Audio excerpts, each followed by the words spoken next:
Good morning, students. Today I will continue the chapter, okay, that is tissue. And now my today's topic of the tissue chapter today is classification of plant tissue. Classification of plant tissues. Classification of plant tissues. Okay, so this classification of plant tissues, basically plant tissue जो है ये दो part में divided है. पहला part है meristematic tissue. Meristematic tissues, and the second part is permanent tissue. Permanent tissues. ठीक है. Now what are meristematic tissues? ठीक है. These constitutes a cell which are capable of cell division and have totipotency. Okay.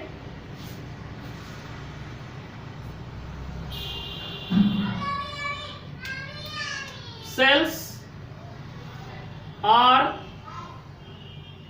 capable of division. Cells are capable of division and have totipotency. That is, a particular cell have the capacity to give rise to a completely new plant. Now, this meristematic tissue on the basis of its position, ठीक है, this meristematic tissue on the basis of its position, on the basis of its position in plant, on the basis of its position in plants is of three types. Is of three types. What are these three types? First is called apical meristem. Apical meristem. Second is called intercalary meristem. Intercalary meristem. And third is called lateral meristem. So these three, that is apical meristem, intercalary meristem and lateral meristem, are the three types of meristematic tissue which are found in plants on the basis of its position. Okay, now let's come to the permanent tissue. Mature cell which are incapable of cell division. Mature cell है जो maturity achieve कर चुका है और अब वो cell division नहीं करेगा, इस तरह के सेल को कहा जाता है permanent tissue. Mature cells incapable of cell division, incapable of cell division are called permanent tissue. Now permanent tissue is again divided into two types. Okay,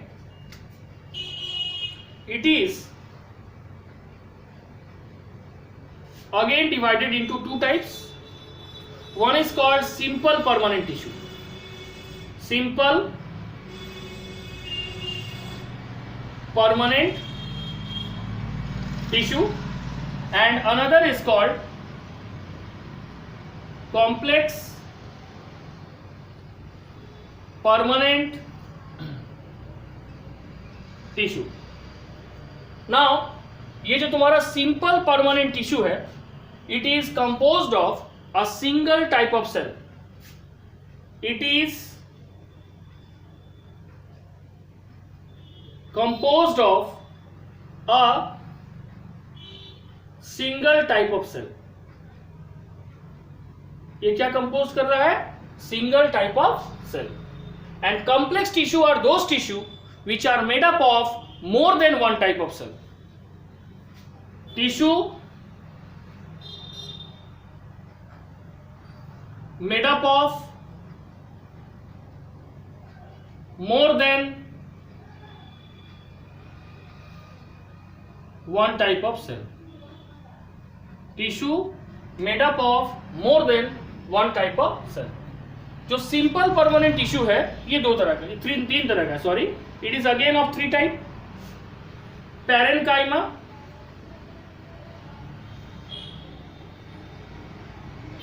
collenchyma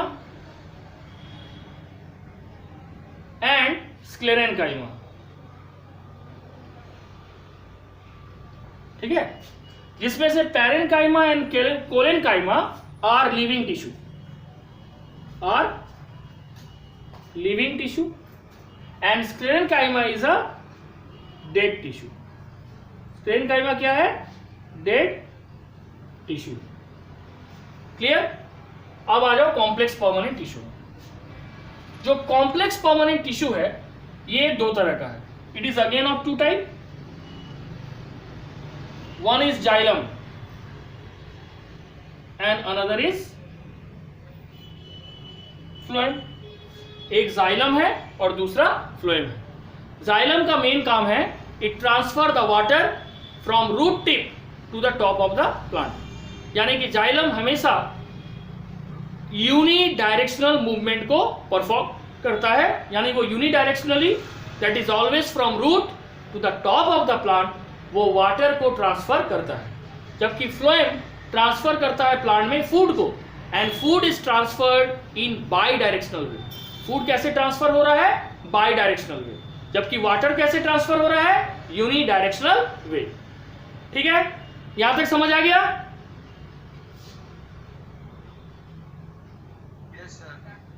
ठीक है, अब हम लोग नेक्स्ट वन बाय वन सबसे पहले deal करेंगे meristematic tissue के बारे में. Okay,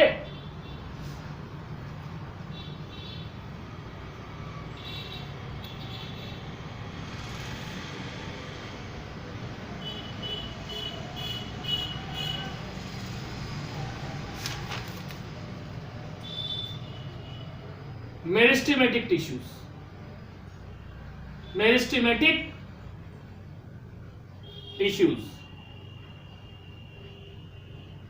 Okay, now the first question is what are these tissues? ये है क्या? Cells of meristematic tissues are dividing continuously and helps in increasing the length and girth of the plant. ठीक है, cells of the meristematic tissues helps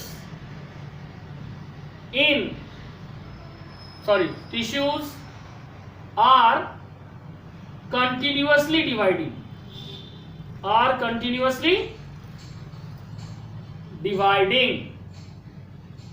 and helps in the are continuously dividing and helps in the increasing and helps in increasing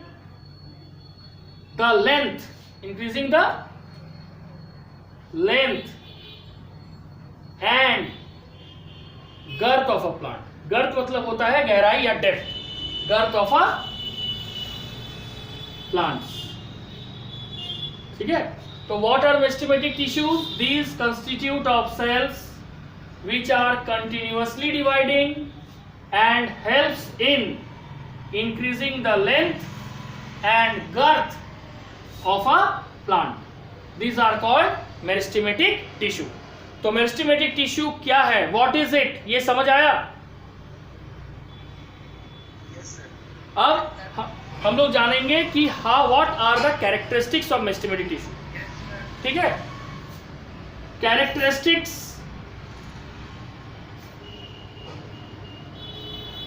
of meristematic tissue. Okay, characteristics of meristematic tissue. First, the cells are similar in structure. The cells are similar in structure. The cells are similar in structure and have thin cellulosic wall. ठीक है, sales जो होते हैं meristematic tissue में they are similar in structure, सभी का structure same होता है और सभी में थिन सेलुलोज का बना हुआ सेल वॉल होता है. Next, the cells are spherical, oval, polygonal और rectangular in shape. The cells are oval, polygonal, spherical और रेक्टेंगुलर इन शेप. ये चार में से किसी एक शेप का होता है. कौन? The cells which constitute meristematic tissue. वो सेल्स जो आपस में मिलके मेरिस्टेमेटिक टिश्यू को बनाता है वो या तो ओवल शेप का होता है, या पॉलीगोनल शेप का, या स्फेरिकल शेप का, या रेक्टेंगुलर शेप का. नेक्स्ट, मेरिस्टेमेटिक सेल्स जो है वो कॉम्पैक्टली अरेंज होता है. और जब वो कॉम्पैक्टली अरेंज होगा, जैसे मेरा ये 4 उंगली है, ये अगर कंप्लीटली लगा हुआ है तो इसके बीच में कोई स्पेस दिख रहा है? अगर सेल के बीच में कोई स्पेस दिखता है, it is called intercellular space. And this intercellular space are completely absent in meristematic tissue, क्योंकि जिस सेल से मेरिस्टेमेटिक टिश्यू बना हुआ है दे आर कॉम्पैक्टली अरेंज. तो लिखेंगे the cells are compactly arranged. Cells क्या है? These are compactly arranged and no intercellular spaces are present in between the cells. और कोई भी इंटरसेलुलर स्पेस सेल्स के बीच में मौजूद नहीं होता है. ठीक है, तो सेल्स क्या है? कॉम्पैक्टली अरेंज है और उसमें कोई इंटरसेलुलर स्पेस नहीं है. Next, each cell of the meristematic tissue contain a dense और abundant cytoplasm. Dense or abundant cytoplasm with a single large nucleus. Each cell contain dense और डेंस मतलब घना, एबंडेंट मतलब प्रचुर मात्रा में, abundant cytoplasm with a single large nucleus. ठीक है, तो सेल में क्या है? Every cell which make up the meristematic tissue having dense or abundant cytoplasm with a single large nucleus. Finally, the meristematic tissue constituting cells having few vacuoles or no vacuoles at all. The meristematic cells having few vacuoles or no vacuoles at all. या तो कुछ vacuole पाया जाता है या कुछ vacuole, कुछ भी वैक्यूल नहीं पाया जाता, क्योंकि मेरिस्टेमेटिक टिश्यू को जो सेल्स बनाते हैं दे आर इमैच्योर सेल्स। वो कैसे सेल्स है? Immature cells. ठीक है, तो ये पांचों पॉइंट समझ आया?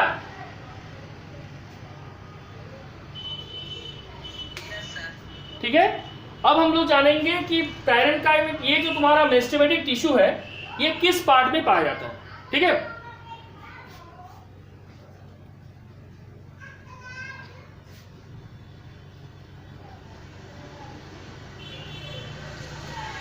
Next,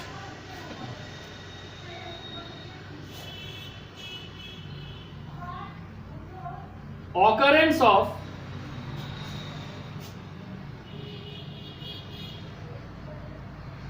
meristematic tissues, occurrence of meristematic tissues. Okay, now the tissue are growth tissue. ठीक है, मेरिस्टेमेटिक टिश्यू जो है वो बेसिकली ग्रोथ टिश्यू है and found in the growing point of the plant. और ये कहाँ पाया जाता है? किसी भी प्लांट के ग्रोइंग पॉइंट में पाया जाता है, चाहे वो स्टेम का टॉप हो, रूट का टिप हो, लीफ का बेस हो, या नोड और इंटरनोड का बेस हो। ठीक है, यहाँ पे पाया जाता है मेरिस्टेमेटिक टिश्यू। तो लिखेंगे these tissues are growth tissues and found in the, these tissues are growth tissue and found in the growing region of the plant, found in the growing region of the plants. Next, according to their position in plants, according to their position in plants, किसका position? Meristematic tissue का position in plants, meristems are of following types. Meristems are of following types. सबसे पहला क्या है? Apical meristem.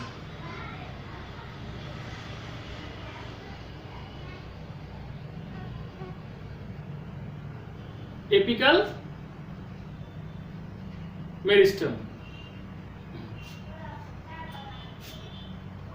पहला। ठीक है, it is situated at the growing tip of stem and root. ये स्टेम और रूट में पाया जाता है। स्टेम क्योंकि एरियल है तो बोलेंगे स्टेम के टिप में, टॉप में, यानी स्टेम के एपेक्स में, और रूट क्योंकि टुवर्ड्स द ग्राउंड है इसको बोलेंगे रूट के टिप में। It is found in the, जो एपिकल मेरिस्टेम है, it is found in the growing tips of stem and root, that is root apex and shoot apex. ठीक है, स्टेम के एपेक्स में मतलब एपिकल पार्ट में, और रूट का नीचे वाला एपिकल पार्ट है। ठीक है, कुछ बुक में रूट टिप भी कहा जाता है तो वो गलत नहीं है। नेक्स्ट क्या होगा? ये होगा it is also found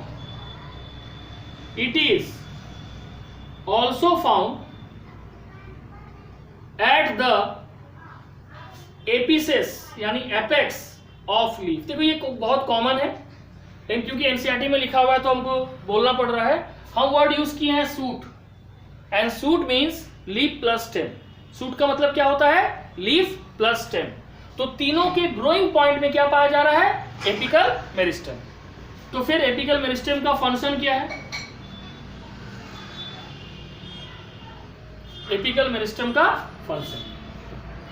function है it bring about the elongation of the root and stem. It brings about the elongation, यानी increase in length, elongation of stem and root. ये elongation करता है stem और root का. Next, it results in an increase in the height of the plant. ये plant के height को भी इंक्रीज करता है, इसको बोलते हैं primary growth. It results in increasing the height of the plant, which is called primary growth, which is called primary growth. इसको क्या कहा जाता है? Primary growth. ठीक है.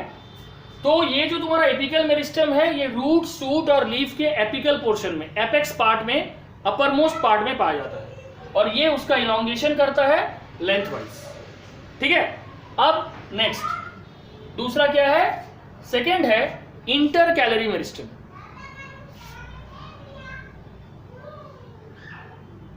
Intercalary meristem. ठीक है.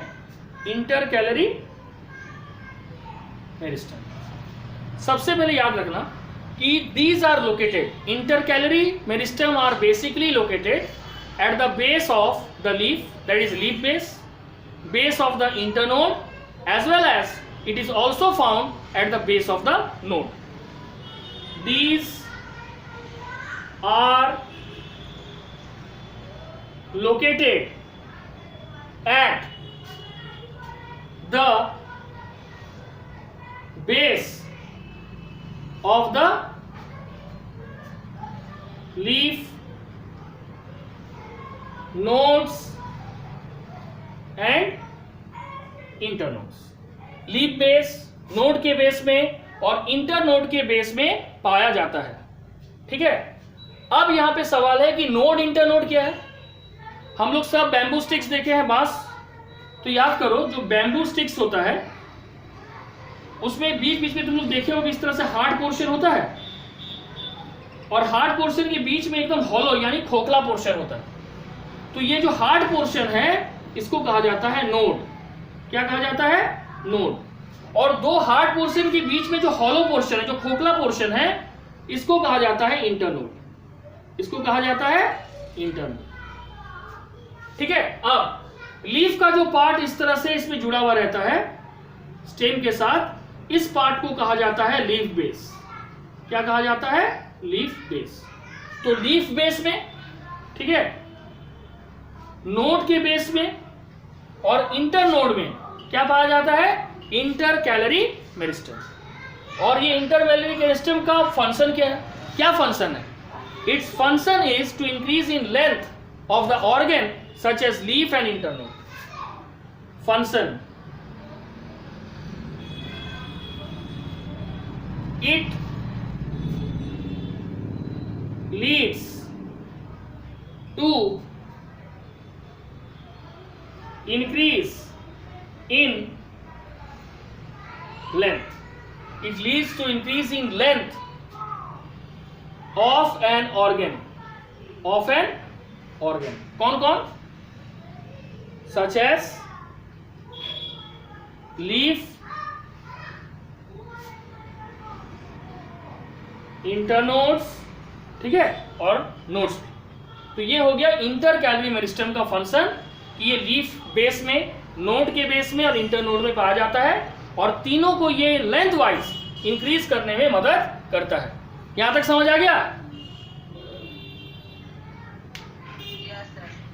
ठीक है. अब देखो, किसी को प्रॉब्लम है तो पूछ लो. If anyone have any problem या डाउट? किसी को नहीं है ना? है तो पूछो.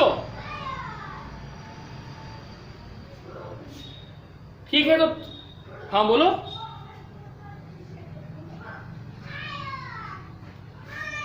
थर्ड टाइप पढ़ेंगे lateral meristem.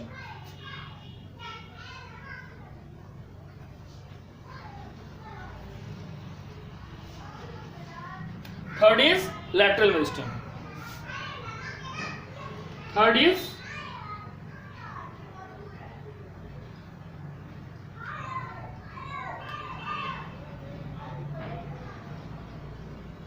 Lateral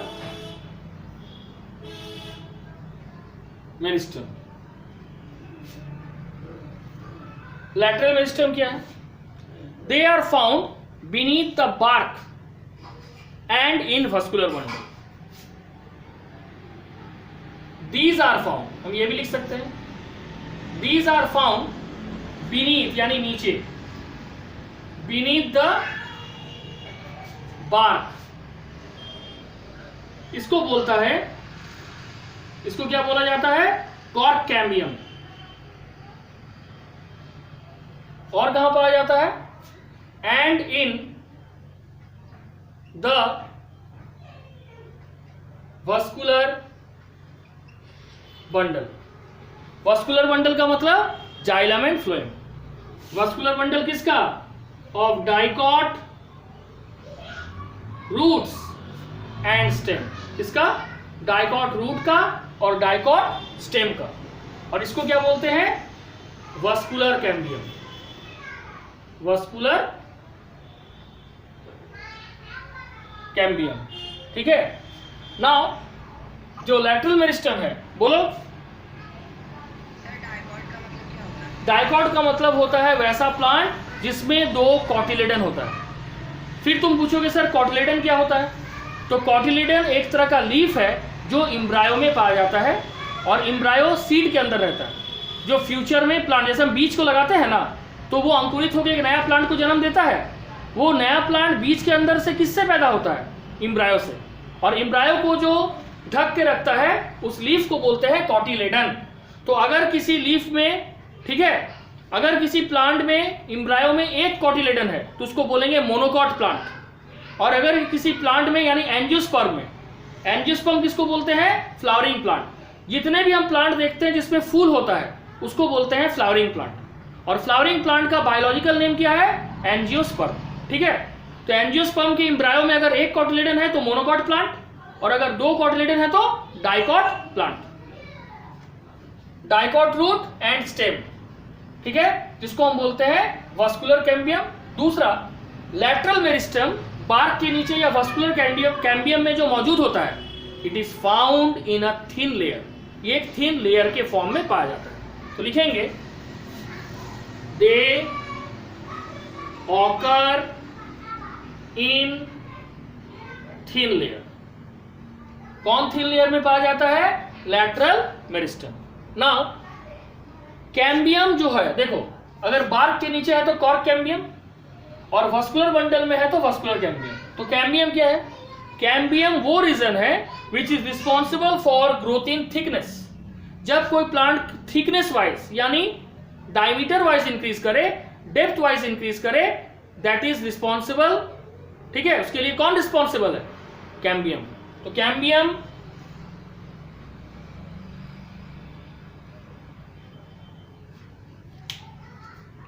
is the reason, cambium is the reason which is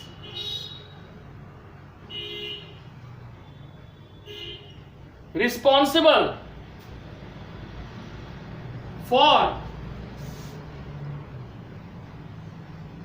growth in thickness। Cambium एक रीजन है जो कि रिस्पॉन्सिबल है for the growth in thickness, ठीक है। नेक्स्ट, ये जो तुम्हारा लैटरल मेरिस्टम है, इसका फंक्शन क्या है? Function of lateral meristem, function of lateral meristem. This lateral meristem causes the organ, ठीक है, to increase in diameter and girth. It causes the organs means stem or root to increase in girth and depth. To increase in girth and depth. This is called secondary growth. This is called secondary growth.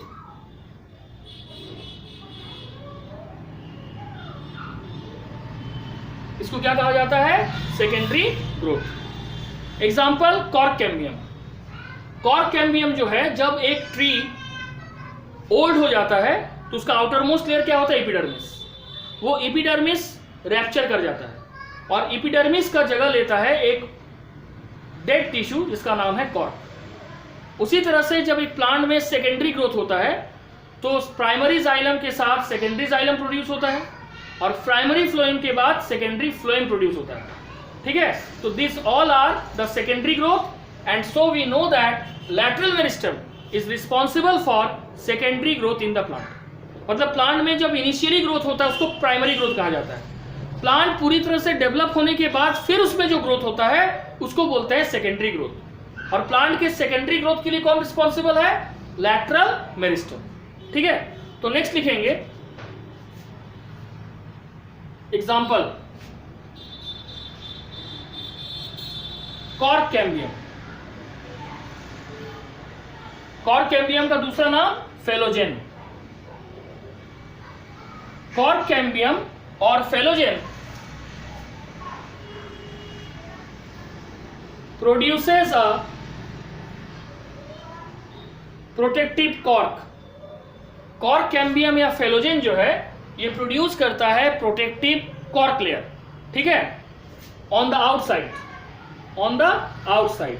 Outside ही ना होगा क्योंकि ये epidermis के बदले आ रहा है. तो एपिडर्मिस क्या है? It is the outer most layer, क्योंकि ईपी का मतलब अपर मोस्ट और डर्मा का मतलब स्किन या लेयर होता है. और आउटसाइड और कॉर्टेक्स को बनाता है, दैट इज सेकेंडरी कॉर्टेक्स को बनाता है in the inside. And secondary cortex in the inside. In the inside. तो ये जो कॉर्क कैम्बियम है ये क्या बना रहा है? प्रोटेक्टिव कॉर्क बना रहा है प्लांट के आउटसाइड लेयर में और सेकेंडरी कॉर्टेक्स बना रहा है प्लांट के इनसाइड लेयर में. अल्टीमेटली जो भी लेटरल मेरिस्टम है ये प्लांट के गर्थ और डेप्थ में इंक्रीज करता है. ठीक है, यहां तक समझ आ गया?